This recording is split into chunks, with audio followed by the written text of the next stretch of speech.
Good morning, Vietnam. Kidding. This is not Vietnam. This is the United States of America. Vietnam War ended in 1972.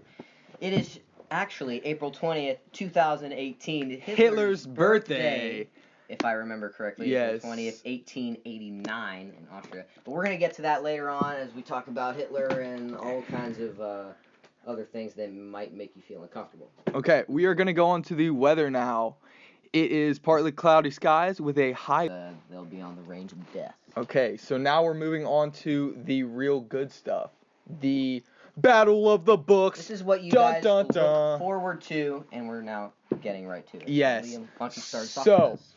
The Battle of the Books is between your great hosts, Kellen and Liam, our two books of the book of the month. The bottom, as we like to call it. We call it the bottom. Yes. I prefer that you call it that too. Yes, we truly do.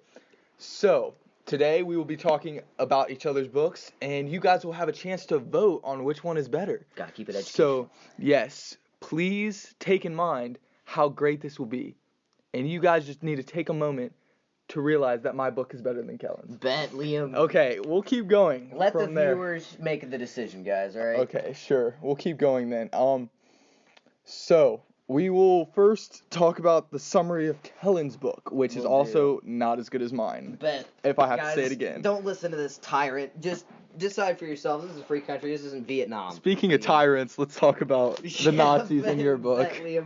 Alright, guys, so if you know me as the host of this show, I like to read books about certain historical time periods. And the book that I've chosen is called Project 1065 by Island Grants, and it is basically about this kid named Michael O'Shaughnessy, and that is an Irish name, who was in fact the son of the Irish ambassador to Germany. A lot of the ambassadors to countries have already left the nation. I mean, this is in the midst of World War II, 1943.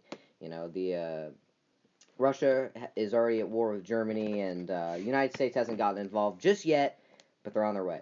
But anyway, this kid, Michael O'Shaughnessy, who is living in Germany at this time, who is of Irish descent, has been whisked away in the Nazi way of thinking, has joined the Hitler Youth, and attempts to become a saboteur and steal the blueprints of the newly developed German jet fighter called the Me-262. So to help you guys out there, Kellen is basically saying that this guy is almost a spy. This kid is trying to find these new quote-unquote blueprints for the German fighter planes. Quote-unquote blueprints. Yes. So that is basically Kellen's book. Anything else you'd like to add, Kellen? I think we're good, Liam. Why don't we go ahead on to your very complicated book that you guys may not understand. Yes. I will try to assist. My book is the second book in the testing series. The author is Joël Charbonnier. Okay. So that's very easy to explain. You might want to look that up. Guy right there. So the book is called Independent Study. Basically, it takes place at the United Commonwealth, a government born from the 6 stages of war. There was nuclear attacks. There was very hard struggles with weather. Very hard times. Yes. There is a girl named Sia Vale, who's a university student in the Tojo City. After being taken from her colony in Five Lakes and sent through the testing, which is a very hard situation to endure to get to the university. I will have to tell you guys about that later, so stay in your seats. Sia goes on through her life at the university in this book, through her ups and downs, and constantly thinking about the rebel cause. And we will tell you about the rebel cause in a little bit. That is some very good stuff. That is some deep stuff right there, Liam. Yes, that's what she said. Yeah. Oh, that was coming, guys. You're going to hear a lot of that, don't worry. Alright, so there are many controversial topics that come up in both of our books. Quite. Yes, that we're going to have to address for you guys. And we're going to hash it out. We're going to have some guest callers. So those will be fun for us to go along with. Fun. We're going to have to deal with you guys, which is, always hard great. enough, so. Yeah, we can barely deal with ourselves here. Yeah, it's really pretty hard. All right, so first we want to talk about government leaders. and how these affect, how these can relate to some of our books, and Yes. how these relate to today. Exactly. And our crazy leaders. Trump. What? Who said that? Whoa. Whoa. Where'd that come from? Yeah. All right. So, in my book, the leaders are designed to rebuild this country that has come from complete ash and horror. Ash and horror. So, yes. Okay. Basically, as these leaders come into power, they look for new ways to rebuild and construct this government to be strong again. Mm-hmm. They talk about how long leaders should serve in this united commonwealth, and some say that they should be able to serve as long as they want, which is how this government runs. They basically allow for any leader to be in rule as long as they want, as long as they are good enough to. At the time that they become unstable or not good enough for the job, then they are questioned and revoted upon. So they have very few leaders come back and forth into power, especially if they have good leaders. I would also like to talk about how in the book they bring up situations with women as leaders. Oh, watch out. That's so they talked about how women were thought of to only work in the house. Quite like the 60s. Yes. That makes me think of the 60s. It had been argued that women are less aggressive, more maternal, and thus more focused on the well-being of the country's people. So their views had changed from being just people to work in the houses and take care of children Like the 60s? To running government, which is, I think, a great thing for our society today, as well as in this book. So you guys, we're for women being Yes. part of the government. Yes, okay? we completely agree with that. We Don't give aren't. us a bad review. Yeah, we are This is not our first sexist. one. Okay, now we would like to talk about people being too busy in this government to care about their laws, which is kind of a sad thing because so much of us today base each other off of our political views and how we see our president or our future government and how that works. So basically they were so busy with their jobs and lives that they rarely found time to even go to situations that they were voting on in the what they called the debate chambers. And I think today with voting, not a lot of us do vote, which is kind of sad, right, Kellen? Which is definitely pretty sad. It's your responsibility as a citizen of this country to be able to participate in government. That's your way. That is the way that a citizen of this country should participate in this government, is being able to elect many of these Exactly. leaders. And that does not mean that you go on a rampage and completely hate against anyone running. It is more of a fact that you take pride in what you do and who you care about in government. So that's something to reflect upon with my book. And I think that's another thing is people don't realize in the United States that they have that freedom. Unlike in Kellen's book with the Nazis in Germany, how he just took power. He came out from basically nothing and just created who he is now known to be today. Yes. Which is horrible. Which is definitely a bad image. I'll tell you that much. We would also like to talk about how some parts of this in Tojo City in my book, many people are taken care of and well treated. They're respected and cared upon, while in the what are called colonies, which break off away from the main city of Tojo City, they have little money or food or respect. And that does not mean that they don't work as hard. And normally in the colonies, they all have specific things that they do. And responsibilities. And they work very hard at what they do. It comes down to a matter of there are council members who request resources for these people. And in some of these colonies and in Tojo City itself, it can be just a street away that people are starving while others have food and money. And so basically we just wanted to talk about how that it was so divided in this government that some people were looked to for wealth and stuff while others were shied away or taken away their rights to that food and money just because of they were different people, which is something that we should never do as a society. Something that has happened throughout history. Exactly. If you have something that shouldn't happen but has and yes, is and probably could, will. Yeah, continue to. So that's one thing we want to bring up is that we should hope to never see that happen in our society today, even though it may sometimes happen as well. All right, we're going to move on to our next, I guess you could say. Our next controversial topic. And this is something you guys will definitely have an opinion on. Yes, because it's been a very big situation going on. Lately. Okay, I'm just going to say it, North Korea. Yeah. That's right. It is the modern Cold War. It's the Soviet Union of the 21st century, guys. Yes. North Korea. All right, so I'm going to go ahead and take over if that's all right for a little bit, Liam. You take your time. All right. So basically, my book is about the Nazis. And with Hitler and the Nazis, when Hitler took over Germany, he promised the people a well-preserved nation in which they will once again rise up and take. After World War II, the communists actually gained a good portion of land in Asia. Stalin was able to capture a good amount of land in Manchuria, which is in northern China.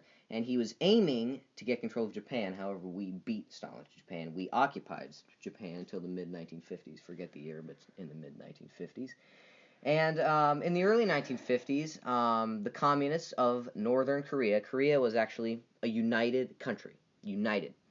And the northern communists wanted to take control of the whole country. Of course, we supported the South, just like in Vietnam. And we sent many of our boys over there. And it was a very hard fight. Douglas MacArthur, the old World War II vet, was the commander of forces. However, we could not gain a major foothold in the north. And we basically said, all right, we're going to have the communists in the north. We're going to have the free Koreans in the south. And there's going to be a demilitarized zone in between. Which basically means they split in half. Basically, yes. So, yes, that's the less nerdy version of what Kellen just said for you. With that, okay? Yes, keep going, Kellen. All right. But anyway, that is basically how it has always been since the early 1950s. And throughout all that time, we kept thinking, all right, there's going to be a coup. They're going to rise up. But they never did. And here we are in 2018, and it doesn't look like anytime soon that those people, how brainwashed and completely manipulated they are, they're not going to snap out of it. Yes. They're always going to be following Kim Jong-un and the communist ways over there. Yes. Guys. Kellen is talking about the North Korean people and how a coup means that you are going to overthrow the government. Yes, so, for those of you who didn't... But all right, keep going, Kellen. All Sorry, right, I'm just good. I'm trying to understand what you're saying here. Yes, I understand, Liam. It's all good. But, guys, throughout history, there's always been, and sometimes it's almost healthy to have a one big enemy on the world stage, and throughout history there's been a lot of them. You have Napoleon, you have Stalin, of course, you have Mussolini, but I bet you that the one figure in history that has stood out to all of us as the big bad boy on the street is Adolf Hitler. I bet you all. And of course, Hitler was a nobody when he started out. He was born. A lot of people think that he's German, but actually he was born in Austria. He came over into Germany, and the Nazis had this one ultimate goal within creating human society, and I've come to the understanding that it is called Einheit, which basically means equal or unity. It's basically a society where everyone is part of something. Everyone's part of the whole. No matter who you are, you can be in the post office, you can be working for education, you can be working for the military, the government. Anything you do ultimately connects to Germany, to the nation. Everything connects to that one big picture. So you basically don't get to be yourself. Exactly. So it completely destroys your individuality. Yes, so you work for something, always. It's never you. Exactly. It's working to the common quote-unquote good, not yourself. Quote-unquote good. Yes. Yes. And that's kind of the same thing that's been going on with North Korea. I mean, whether it's communist, whether it's socialist, whether it's fascist, they all follow under that same rule, is that they make everyone feel as though they're part of something. However, it destroys the Many fact people. that they are someone who they want to be. Right. They want to be themselves, but they cannot. They cannot. Not in these situations. It's just in the circumstances in which they live. And when Hitler first came to power, a lot of people thought that he was the ultimate hero, the one that would save them from complete catastrophe. But of course, look at where we remember him now. He had war and escaped from North Korea. And in fact, one defector has said, "I created some kind of fantasy in my mind about Kim Jong-un. Because he was so young, I thought he was going to open North Korea's doors. But after he took power and I lived 3 years under him, life became harder." See, and that's the exact same circumstance in which North Korea and Nazi Germany relate, is they have the same ultimate goal in which you give that opportunity to the leader, he expresses that and takes advantage over the people. Yeah, and so that is one of the these people had great hopes that life would change. So even though they worked for a common goal, it was under fear, not so much your own personal gain or to work. Exactly. And that's something that leaders need to work to be better at in situations to make governments work well. A lot of people in this society think that many of the politicians of today are becoming more tyrant-like, but the fact is, if you give someone that position, that power over yourself, then they'll take up the opportunity to become that tyrant. Yeah, so you must first know who you are voting for, know who you want to be in power, for you to actually have that feeling that you got to decide what's going on in your life. You want that person you vote for to be someone you can go out and grab a beer with. Yes. Someone you could talk and relate to, not someone that will overthrow everything. Right. You do not want a question mark as your next council member or president or anything. You want somebody that you can trust. No matter who it is, you need to know that the actual person. Whether it's, I mean, a lot of people don't, like I say all the time, you respect the position. You don't have to respect the person. You respect the position. And that's what's important. But what I want to talk about next is how a lot of North Koreans see Kim Jong-un. And in North Korea, basically every government or state building has to have a picture of him. Every morning they salute him. And that's the exact kind of thing that happened in Nazi Germany.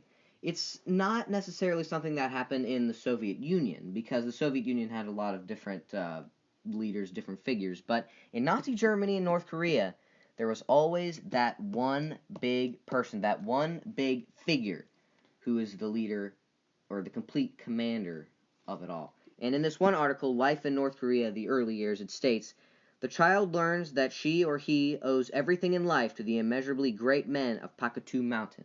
Pakatu Mountain is a formation in which the three big leaders of North Korea are in phase, kind of like Mount Rushmore. And in Project 1065, it describes how Hitler is shown as the hero, as the savior. He's everywhere. His face is everywhere. His symbol, the swastika, of course, is everywhere.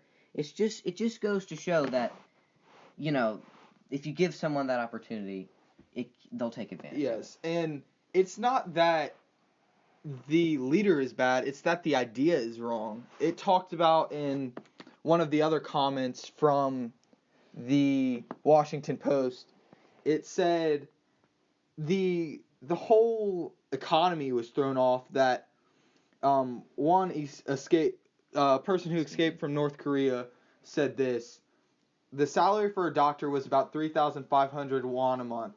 That was less than it cost to buy 1 kilogram of rice. So of course being a doctor was not my main job. My job was smuggling at night. I would send herbal medicines from North Korea into China.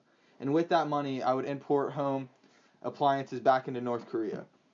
So basically, the whole way that this government was set up was so corrupt that not even a doctor could make his own living. And in today's society in the U.S., doctors make decent amount of money and they get to live their lives the way they want to. This man had to go out and possibly hurt himself smuggling or be caught just to live, just to survive. Not for himself, but for his family together. And another fact that really represents of North Korea is the fact that they spend literally every dime on their military.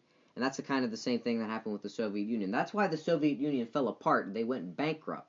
They kept spending every single dime in the military, and they forgot about their economy. And their people. Their people, exactly. And if you forget about the people, you're forgetting about everything else. And that's what's important you got to remember. Yes. And another thing that goes with that is how wrong the system was. Another escapee from North Korea, talked about how they paid the teachers. It says, to pay the teachers at my daughter's school so they would look after her better than others, I would give them 120,000 won at a time. That's enough to buy 25 kilograms of rice twice a year. If you don't pay the teachers, they won't make effort. So basically, they're saying that the system was so wrong that they didn't even care about what your kids became.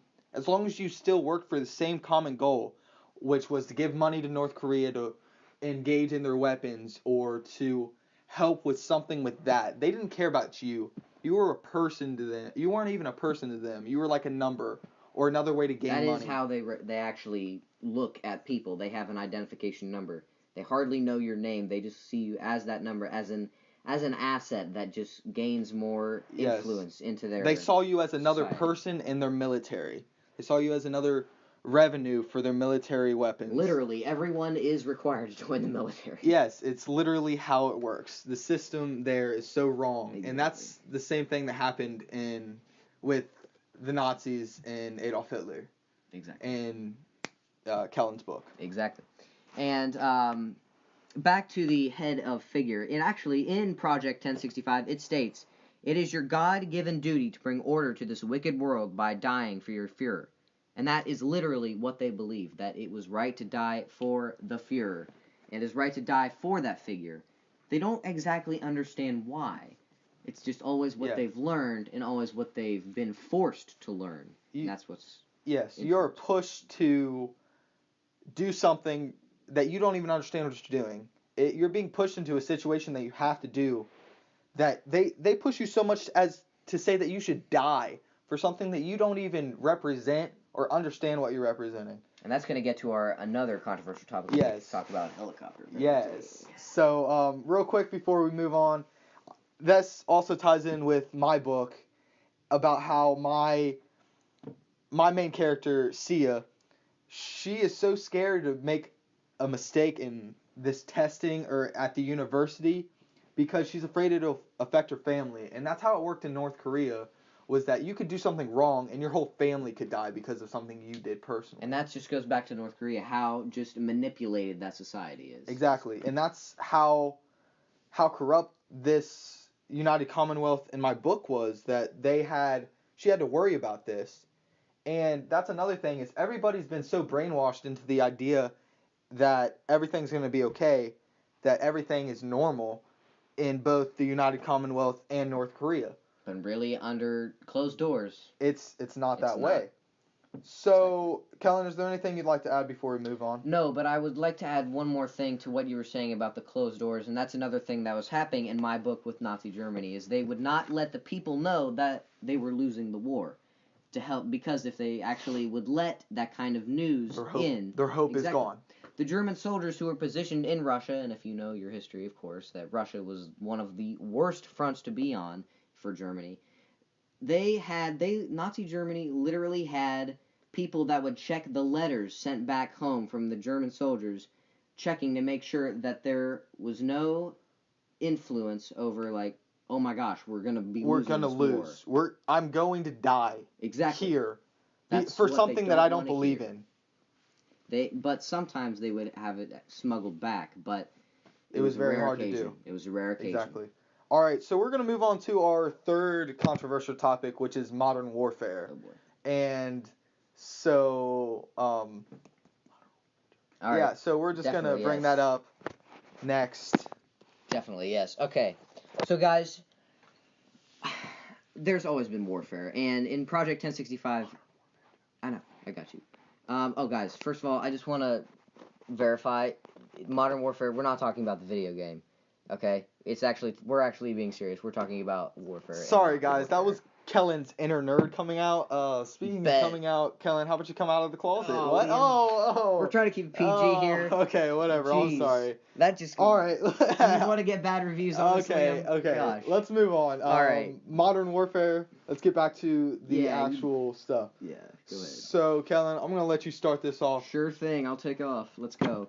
All right, so guys, in my book, Project 1065, it's all about warfare. It's explaining what kind of weapons were used at the time. And I'm basically just going to explain to you, like, how warfare has developed over the years and how the weapons and developments in this book have evolved into what we now have today. So basically, the plane that they were actually talking about in this book, the blueprints for it was actually the first jet fighter aircraft called the ME-262. And they did fear that it would bring a certain, but the Allies feared that the ME-2... What the hell? With the ME-262, the Allies actually feared that this would be the weapon that would turn the tide of the war, but to be completely honest,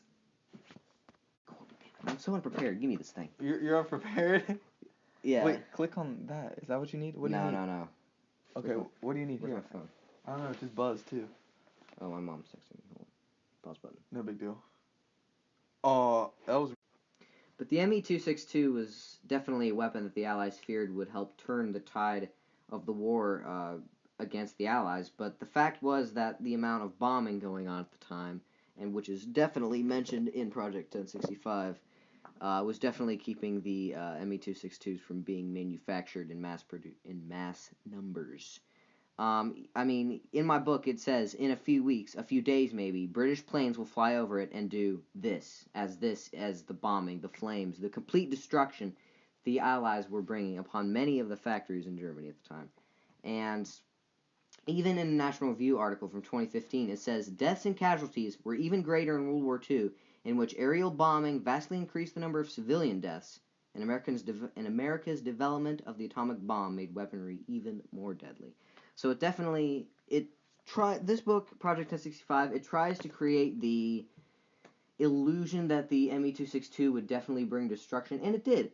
It was a very fast, reliable aircraft. However, Germany at the time just lacked the production resources to be able to mass produce it. And that's probably because they were so they had their sights on taking down so much land that they weren't looking at manufacturing or anything along those lines. True. They were there to kill as many people as they could and take over as much planes. The regular foot soldiers was left unguarded. Yeah. So with that, we talk about modern warfare and how it has changed from there to now. So we're going to go on to our next controversial topic, if you're cool with that, Kellen. Proceed. We are going on to our fourth one, which is nuclear warfare.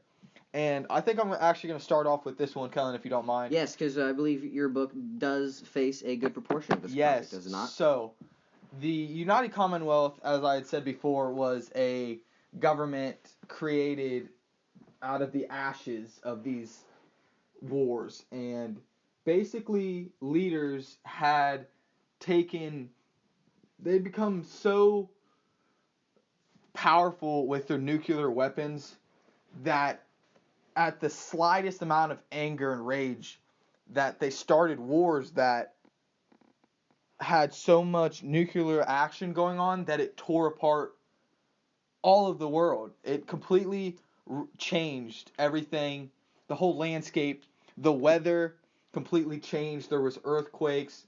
There was so much going on in this book at this time that it completely changed life itself. And Tojo City is actually made from Kansas, Missouri, because it was so flat and not... Kansas was so... Missouri in Kansas, or like between Kansas and Missouri? Oh, yes. Yeah, yes. I might get confused on that. Yes, correct. That, the second one. So it's in between Kansas and Missouri? Yes. Okay, and clear. Basically, it wasn't a main city, so there was less nuclear catastrophe going on in those areas. So as all of this happened, it all sparked from leaders who were so inconsiderate of life after this war or after their disagreements, just like leaders like Hitler or Kim Jong-un or any of those that will come and go. And the sad part is that they had to completely restart. The population was wiped away to a fraction of what it is now. And it has strengthened and grown into the United Commonwealth now that is still building in my book. But I think the one thing you have to realize is how much nuclear warfare can affect not only people and lives and killing people, but the whole world itself can be torn apart by two communities or two countries being so angry or enraged at each other for whatever reason. It's not worth the many lives that you will take, the many countries and towns you will completely wipe away.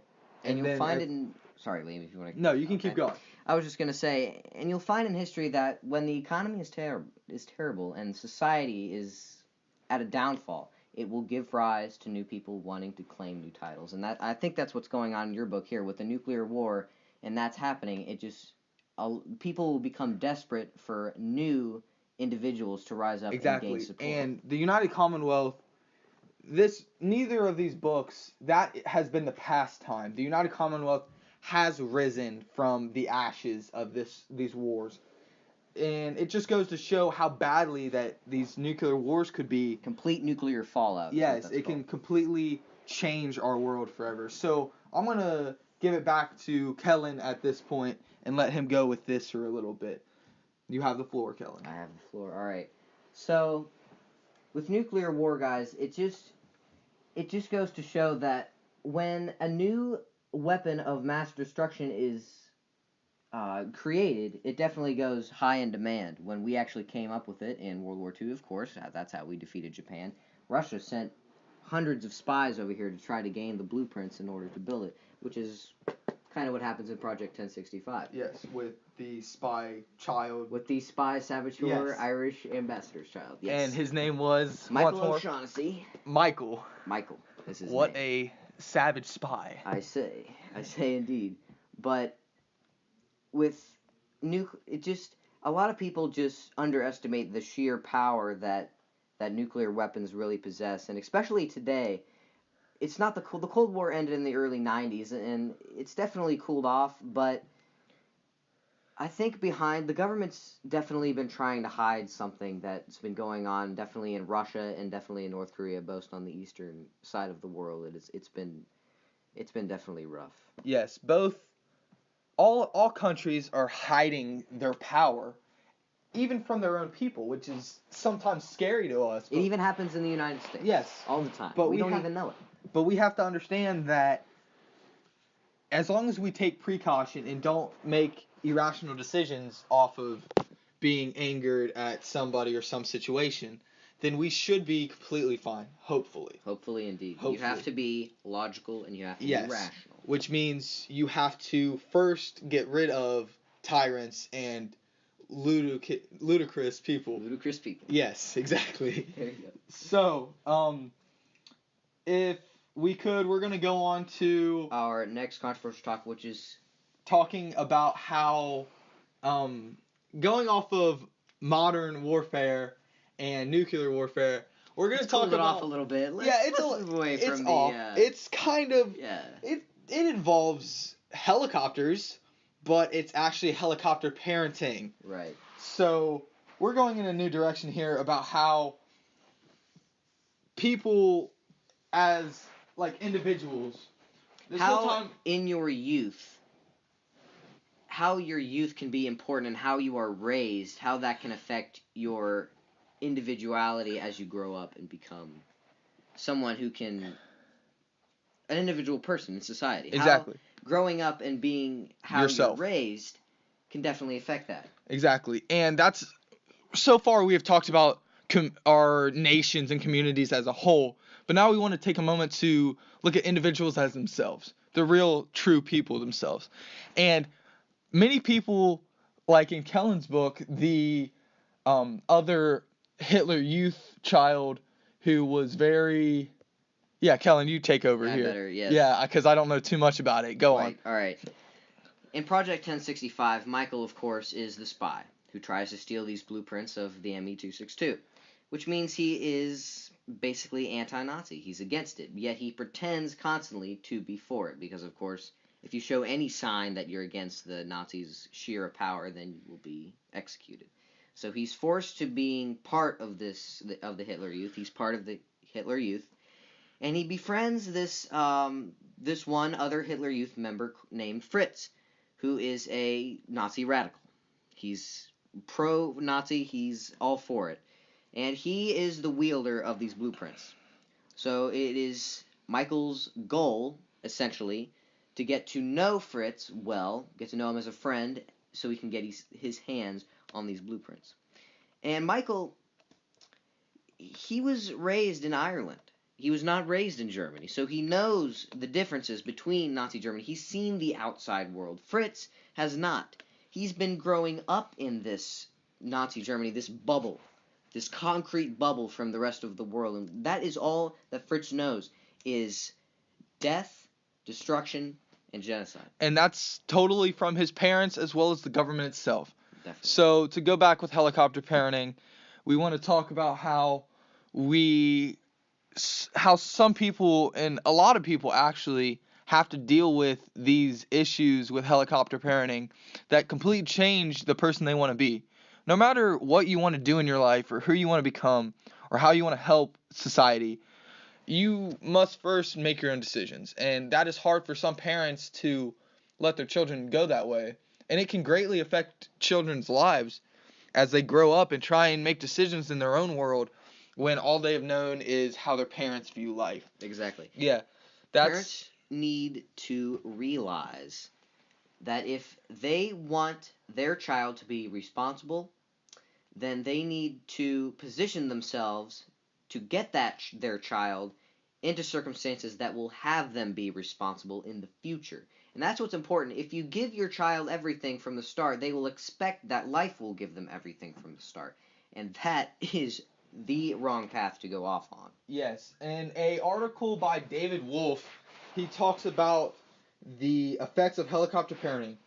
He says helicopter parenting is believed to revolve around three primary behaviors: doing for children what they can do for themselves, doing for children what they can almost do for themselves, and making parenting decisions based on your ego. So 95% of college counselors centers across the nation reported that they are concerned with the growing amount of psychological issues that they are seeing students entering college with due to helicopter parenting. So that's one thing we want to talk about is as these students grow older and you get to the age where you start going off to college where you're alone, it's so hard when you've been sheltered by your parents or held back from true life and facing your own issues that it makes it so hard for these children to deal with that. And I think as parents, it's about changing how you used to do things because even your parents were helicopter parents maybe. And it's just a cycle that you must first break to have any change. Nothing can be done without change. So as we go along, we want to talk about how these children and people can be affected by how their parents view situations, like the Hitler Youth friend of Michael in his book. When growing up in Nazi Germany, your commanders, your captains, or if you're in the Hitler Youth, your scouts, they become your quote-unquote parents, your helicopter parents. I mean, if you're growing up and you're forced to follow certain orders, become a machine, basically, you're going to think that that's the way how to do things in life later on. And that's just the kind of thing that helicopter parents see. It's just the way that you're raised and the things that you're used to when you're raised. You'll think that that same system goes with you all throughout life. Sometimes it can work for good. Sometimes it can work for bad. It just depends on the situation and how the parents take it on. Exactly. And going along with my book, there is a boy named Damone, and he deals with being the child of a government leader in Tojo City who deals with issues and who was like one of those council members who didn't help the people who truly needed it, but helped his friends and the people that he wanted to help, even though he should help all people. And this child goes on to live his life in the university with Sia as a mean-spirited person, someone who didn't care about others and who was willing to hurt others for his own personal gain. And that's not how people should live their life, but as a child he was always raised that way by his father, so it's hard for him to understand that there's another path to that. Now, that does not make it right, the situations that he's doing or the things that he's doing. We are not saying that. We are saying more that he should try to realize that there's more to life than that. Exactly. And that he needs to break the cycle himself in helicopter parenting, because it is a large issue in today's society as well as any situation. In a study by Huffington Post Helicopter Parenting, they said that they asked people, do you have a helicopter parent? And this was Americans under 33. And 24% said yes. Under 33 years old, guys. 33 years old. That means you're young. You're living your life, and you still think that you're being out of controlled. The house. You have your own experience. You have your own life, and you still say 24% of 33-year-olds say they have a helicopter parent. And that is ridiculous, I must say. Yes, and to go off of that, the question was asked to parents who have adult children. The question was, are you a helicopter parent? 15% said yes, so they were truthful. But then that 75% said no, and there's no possibility that you can live with yourself saying that you didn't do that when in some situations you do. And I understand that maybe most of that 75% trying to be modest, didn't. But yes, there's definitely some people in there that yes, that have done and that. you have to take time to realize that you might be doing something wrong in your child's life, that you might need to change how you parent, and that's something you also have to look at. On a 2013 online survey, that college students with controlling parents are more likely to be depressed and less likely to be satisfied with their lives than those without controlling parents. So that's another factor that can go into that is depression, is certain, issues conditions. that conditions. These people face. And that's another thing we want to talk about is caring for others and the way that you treat people, because you don't understand the life that they live or the things that they've been through or anything that they'll face or that they've had to deal with through their life. And like the child in the book, he was cruel and mean to people, but he lived his whole life only knowing that. So you can never really see that in a new light, the way that he tried to treat others, and he needs to work harder at doing that. But people constantly pick on each other or hurt each other, and that's not a way to live your life. You should live your life just trying to get through the day or the week, and whatever struggles you face. Exactly, whatever struggles you face, other people are going through the same thing. And you're never alone. Exactly. No matter what the circumstance, guys, you're never alone. Exactly. Whatever you're facing, other people are too. And just because that person picks on you every day, or no matter what they're doing to you, just realize that they could be jealous of you, or that they're going through their own issues, and that's how they feel that they can stop that pain, is to hurt you. And that's something you guys need to realize, is that life moves on. Everything's going to be okay. That you shouldn't be scared to go to school. You need to embrace life. Stop living in fear of somebody else's opinions hurting you. You're yourself. You get to be yourself. Whatever that person says in high school or middle school isn't going to affect who you are 10, 15 years from now. It's all dust in the wind, guys. Exactly. You got good song Quote choice. Of Kansas, yes. But that's another thing, is it's so hard for people. I feel so bad for people who are depressed and feel that they have nothing else to look forward to, that they're constantly feel picked on or left out or feeling alone with nobody else. All we do crumbles to the ground, though we refuse to see. Exactly. You have somebody there for you. Everybody has something, okay? We're always somebody cares about you, and that's something you need to realize, that no matter what that person says to you or hurts you, that they don't really mean what they're saying. And if they do, that's not somebody that you should care about their opinions. They're not worth your time worrying about, guys. Exactly. These people that may throw hate or shade or whatever you want to call it at you, that you're bigger than them. If you don't do anything, if you move on, you can be bigger than them. Yes, you can be bigger than them. That doesn't mean that you need to do something to hurt them back or say something back. That's only making the situation worse. You be smart about it. Yes, you need to be smooth. You need to realize you that take it the Atticus way. Exactly. You spit in your face, you understand the situation, you just move right on. Exactly. And he's quoting the To Kill a Mockingbird book. Yes. Where the same thing happens there, where the children were made fun of for their father defending a black man in court. And the children were young and ignorant to the idea that they could get through those tough times and that there's a light at the end of the tunnel. And that's what people need to realize, is that you're going to get through it. We have faith in you that you're going to make the right decision, that you're going to go on to do great things in your life. And not that that person thinks that you're a bad person. It's not you don't care about their opinion. You shouldn't care about people's opinions, especially if they're hurting you. To quote Billy Joel, you're only human. You're going to have to deal with heartache in life, guys. Exactly. So we're not saying that your issues aren't issues. We care. The troubles you're going through, we're sure everybody has their own issues. Everyone faces their own issues every day. It's the fact of how you get through them. And the people that you want to be with are the ones that help you get through that. It's not the people that hurt you. It's how you take these situations that is what counts, guys, all right? If you take it the wrong way, then you're just you're adding logs to the fire. But if you can take it the right way, you can ease everything out. Yes, if you can move on from that and use that to make your day, like, realize that that's just another hater.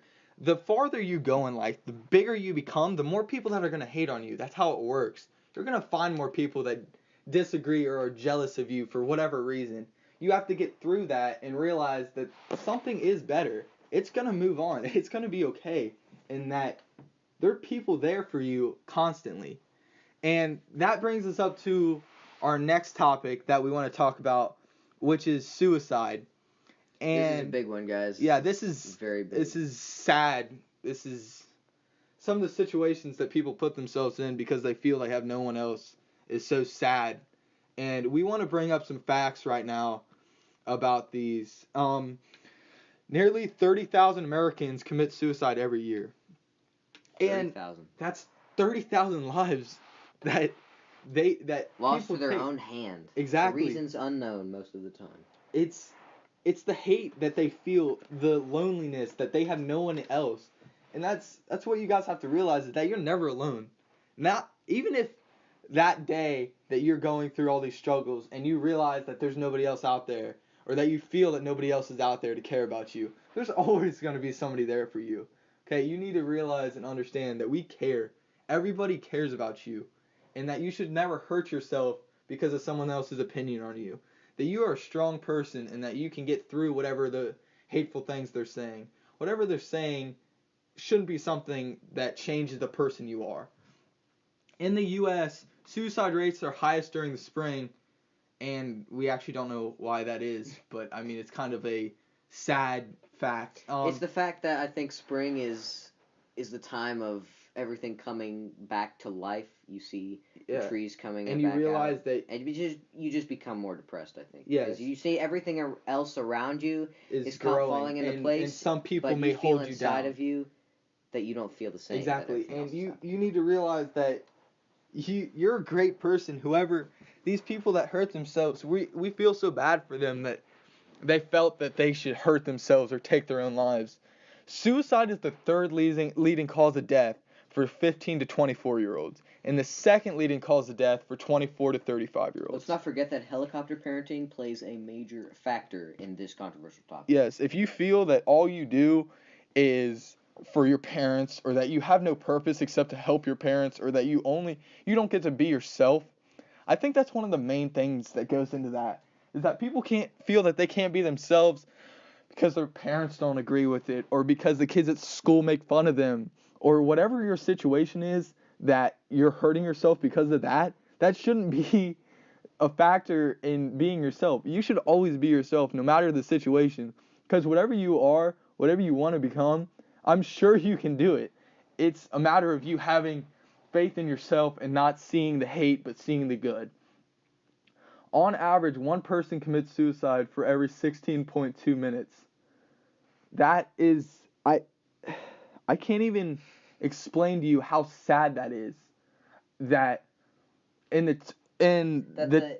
that whatever these people were going through, they couldn't overcome it. They couldn't see that light across the tunnel. They felt that they could not bear it, and that's something they felt as though when they could have. They could have overcame it, but they thought it was so much that they couldn't. This might sound crude, but I want to say that some of those people were weak-minded. Yeah. That they couldn't overcome. They couldn't just come to themselves and see the greatness. This doesn't matter. In 10 years, in 20 years, this will not be an issue at all. But they took their own life, and they will never see the light of the end of the tunnel. And it's over. Once you pull that trigger, once you bite that medication down, it's all over. And even if you don't let that happen. And even if you're that person who feels that you're in pain, or if you're not that person, if you're just a person listening to this and you're like, you know what, this is sad, but this doesn't affect me. You're a person who that one nice comment you tell somebody could be the difference between them going home and killing themselves the next day. You never think it's going to happen to you. Until it does. When it does. You never think that you can hurt someone so badly that they would do something to themselves, but it happens every day. 16 minutes, one person kills himself.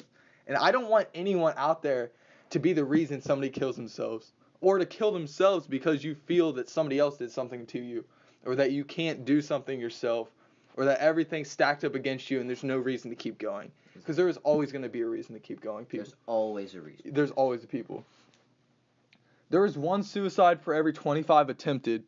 So that doesn't mean that these people immediately take their lives. They hurt themselves over and over again, or try to hurt themselves until they may commit suicide. And that's one thing that people need to take into consideration, is that this process is so depressing for people that they feel that there's no other way through this. And that's not the truth. And so I'm going to give this over to Kellen real quick. And like I said before, guys, helicopter parenting sometimes can play a major role in this. Like in my book, Project 1065, this is kind of a spoiler alert, but the boy named Fritz that I talked before, who was the Nazi radical, when he learns that Michael is the saboteur trying to get these blueprints of the ME-262 to the Allies, he shoots himself. Because he was so used to that way of life, that way of thinking for the Nazis. How that growing up, being youthful, and being all through that, and how every moment of his life was controlled like that. When he saw the light at the end of the bubble, he couldn't take it. He saw that he had pulled the trigger in his mouth. He saw that he had made it a mistake that his whole life he thought was the right way, that he had finally screwed up, that he saw no other way out of it than to kill himself. And that's something that people need to realize, is that there's more to it than the situations or issues that you face, that people are here for you that really truly care. And I know I'm repeating myself, but I want everyone out there listening to this, to realize that we care.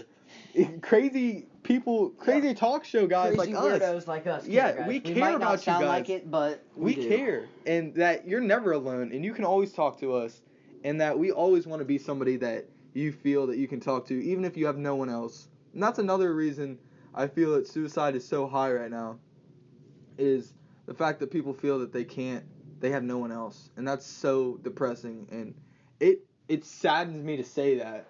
And some of these facts are so overwhelming. With another thing to go along with that is there are 2 times as many deaths due to suicide as there are HIV and AIDS. And that's not funny, guys. We're not going to joke about that. And that's depressing that you think using weapons and medication against yourself how that is bigger than an actual condition is outrageous. Exactly. The fact that there's not enough people realizing that the harm or the comments you make to people every day, from the biggest situations to the smallest situations in their life, can hurt them more than the things that we talk about as major issues in today's society. We don't realize that the thing that fuels the suicide most of the time is issues that can easily be changed, that these people need to realize, who hurt themselves, that there's more to life than the situations that they face. And it's also the fact that the people who make these comments or do the things to upset them, or the situations that are caused from these people, that isn't what you need to do. Even if you're in pain and you feel that that's the way to make it better, it really isn't. That you need to do something different to help yourself. Basically, you never know a person until you get inside their skin. You could think, oh, that kid's rich. He's got it all. I can make fun of him. He doesn't care. He's got a great life. His parents could be getting divorced. Exactly. His dad could have died this morning, for all you guys know. Exactly. And anything you say, he could take offense for. Yeah, and he could put that into action, and that's something that affects suicide greatly. One of the great numbers. And yes. No matter the person you think that they are, their life can be so much different than the way you see them. You truly, like Kellen said, you can't know what a person's life is like until you're really them. And we don't get to realize that enough. And I think I do it, and everyone else does, that in anger and in spite you say something that you wish you could take back, but you can't. It's something Once it's out there, it's out there. You can never take it back. And we've all had that experience. Exactly. Guys. That's something you can't take back. And we're not saying that you're the cause of someone's death. They do that to themselves, but it's the fact that it could have been prevented. That you didn't have to say that mean comment, or you didn't have to go out and hurt that person, or you didn't have to do any of those things to possibly affect that person's life forever. Every day, approximately 105 Americans die by suicide. That is a fact by Save.org, which is a suicide page to help. Prevention page. Yes, and I can't even begin to tell you. It's very overwhelming. Yeah, it's crazy to think about that number, that we see it as such a small situation, or something that isn't that, like, it won't happen in my situation, or somebody won't kill themselves at my school. But you can't see it like that. You can't see it as something that is dark, or you can't blind yourself to the idea of that, because it can happen, and people are in depression, and that they don't see the light at the end of the tunnel, or that life could get better. And you need to be that person who can help them see that. We would also like to talk about a few more facts real quick before we move on. Mm-hmm. And that is an estimated 250,000 people each year become suicide survivors. That means that they tried to hurt themselves but came through it. And I hope to someday help a person and to get through get through that depression. Who might be going through this situation and possibly hurt themselves, because I want to help people save themselves from the situations that they face. I think everybody should want to help people who are in need. And people want to help people all the time with being homeless and giving them money, or whatever your situation is, whatever cause it is. You have to also think about suicide is something you can help with. Just saying a nice comment every day to somebody walking down the hallway. Could save someone's life. Exactly. You never know. You just never know. Saying a nice comment instead of a mean comment when you walk into school that day, or going to work and seeing that person that you don't like, not saying something mean, but saying something positive. And it's not about that person. It's about helping them. A longer way than you could ever imagine. Exactly. Like that. It just depends on the person, the situation, and what they're going through. It's all that depends on. Exactly. And so we're going to move on, because I think we have covered. Yeah, we've covered. That's what she said. That is really what she said. But we're gonna move on from that, because I think we left you with the idea that a little something to think about. Yeah, something that you should realize. And that's another question that we want to ask you, is what kind of person do you want to be? like, do you want to be a person who hurts others, or do you want to be a person who makes an impact for the greater good? And it's not only that you make a greater impact to different situations or to a business or something along that, it's more of helping people. Like in my book, guys, do you want to be a Michael who stands up, who realizes what's not right and what's good and tries to follow that? Or a Fritz who falls into the pit, who just gives in, who becomes part of the crowd that might not be too good? It just depends on what kind of person you want to be and what kind of person you want to wake up as and what kind of person that others view you as. Exactly. And with my main character, Sia, she has gone through so many struggles in her life, but she keeps fighting, and that's the person you want to be. Someone who keeps on fighting and gets through it and helps others. She, in these testing situations where it's life or death, she fights to help other people because she understands that she wants to help others and not only herself. She realizes the good and she realizes the bad, and she can definitely find the differences between them. She can run and do and help others because she cares, and more people need to care. So that's something you need to ask yourself: is what kind of person do you want to be? So what kind of person do you guys want to be? A follower or a leader? Someone who stands out, Somebody who cares. or someone who just blends right in? Exactly. That brings us to our next thing, which is our inspirational quotes. We do these every talk show to have people realize some things that you don't normally think about. And I'm going to let Kellen start off with his quote is... Something very sophisticated. This quote is very sophisticated, guys, but I'm going to try to explain this a little. But what happened in Germany was not because of one man, but because of an idea. And that's all that it takes to start something new, guys, is an idea. Sometimes it's not the specific person. Sometimes anyone can make an idea spark, but it's that one idea that transforms that idea into action. And that's important. You don't view... I mean, you can view Hitler as the person he's made the idea of the master race evident.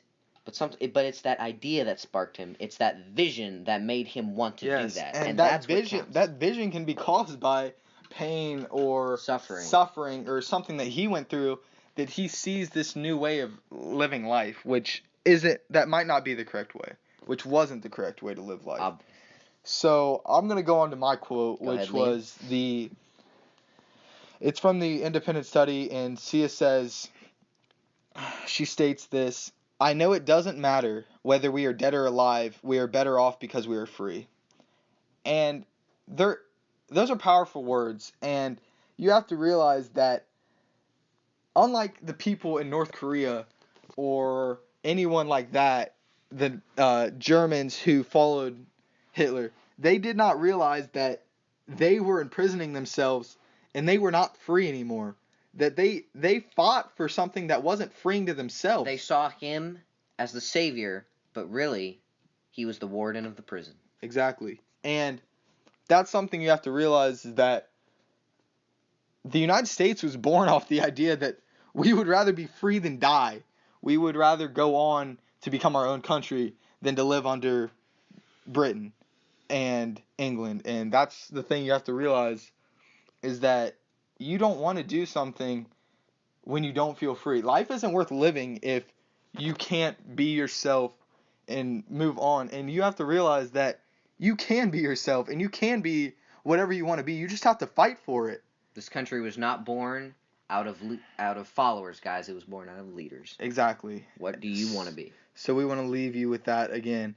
And we're going to get to the callers at the end, because we've been rolling here and we haven't had time to get to that yet. But we are going to bring you on to the book of the month. Behold the book of the month. Book of the month. Book of the month. Yeah, that's right. It's the book of the month. It's the bottom, guys. Yes. Behold the bottom. Exactly. And so we just want to bring it back up to you guys that the focus of today's talk show has been different than most, with the Battle of the Books and, of course, our book of the month for April.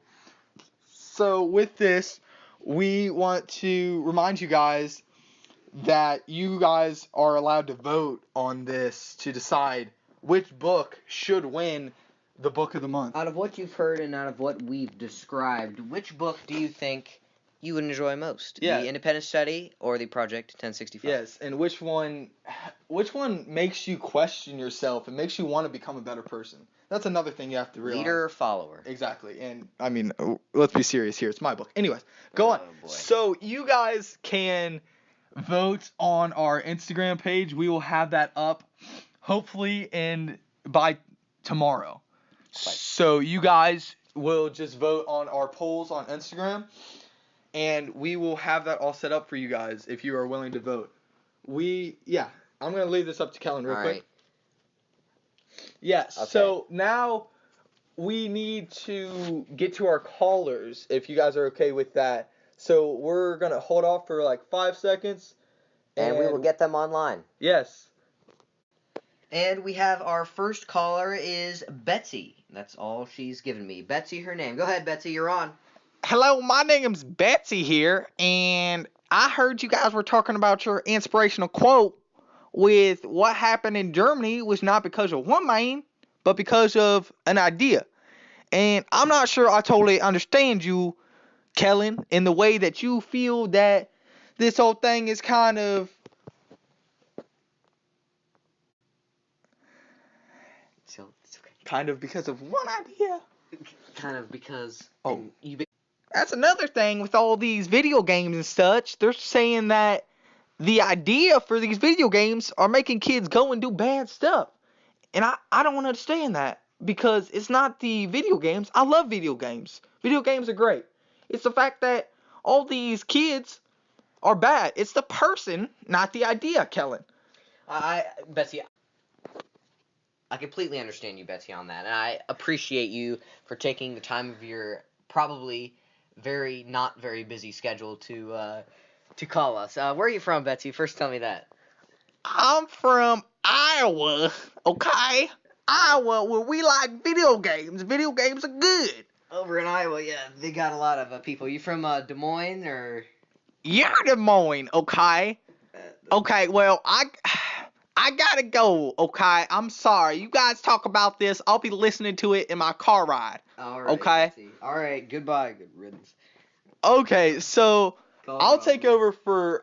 I'll be on the side of Betsy here for the sake of things. Liam. We're having a debate right here. Yeah, Let's go. we'll go with this for a little bit. So, Get it off. basically Go ahead, Liam. what Betsy here was saying was that she feels that with video games, as another idea, that it's the person who goes out and does the bad things that is bad, not the idea that the video games are bad. Right.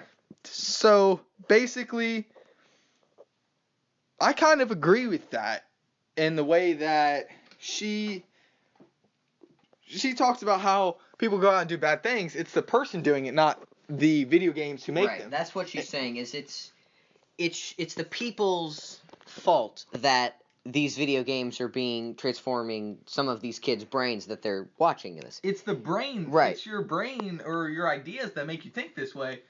Just because it's something that could possibly be vital or changing their opinions on life doesn't matter. It's the fact that they have those opinions on life. Exactly. So, exactly. Kellen, your side of that. Yes, I'm about to go with that.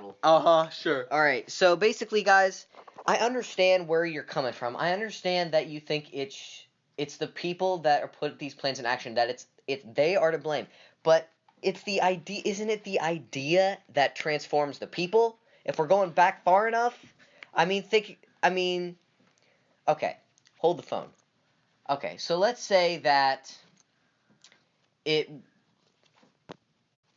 let's say that there is some Germans who are unhappy with the Berlin Wall. Are they going to say that it's the Russians' fault? No, because it was Hitler's fault. It's Hitler's fault that the Russians are in Berlin to be with in the first place. If you go back far enough, you blame the idea. You don't exactly blame the person, because it's the idea that puts that person on the spot. It's the idea that puts that person that makes the idea that puts it in. So basically what you're saying, Kellen, to go along with that is the thing with suicide, that it is the person's fault that they took their lives, but it's the issues that cause them to do that. Exactly. That's what I'm saying, guys. Right there. That's what I'm saying. Okay, I'm not siding with you exactly, but I guess I could see that. You could see it. Yes, maybe. Because I'm always right. I could see the light. Sure, Kellen. Always right. Sure. With that in mind, we want to also go on. I'm going to counter that with my book and how the idea for the university and the testing was all to create great leaders and new smart, intelligent people for government as well as business. I see. Yes. So you may think that that was all a great plan, but it turns out it's the people that corrupted the system in the first place. So even if the idea is good, it's the people that affect how it all folds out.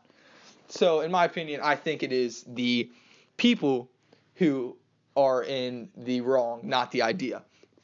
Now, you guys may have your own opinions here, but we're kind of running out of time. So we're going to move on. You guys get it started with your very busy day in which you're probably getting tired of the show. So we're just going to wrap it up. We're going to wrap it up real quick. We are going to remind you guys about our Lipsy account real quick, where you guys can talk to us about your issues or anything we've talked about today that may affect how you feel. Quite indeed. Because we're always here for you. And, of course, lastly, we're going to bring up our sponsors. We got Dunder Mifflin Paper Company. A shout out to Dunder Mifflin Paper Company, who definitely put some money to make this show very successful. We have Vance Refrigeration.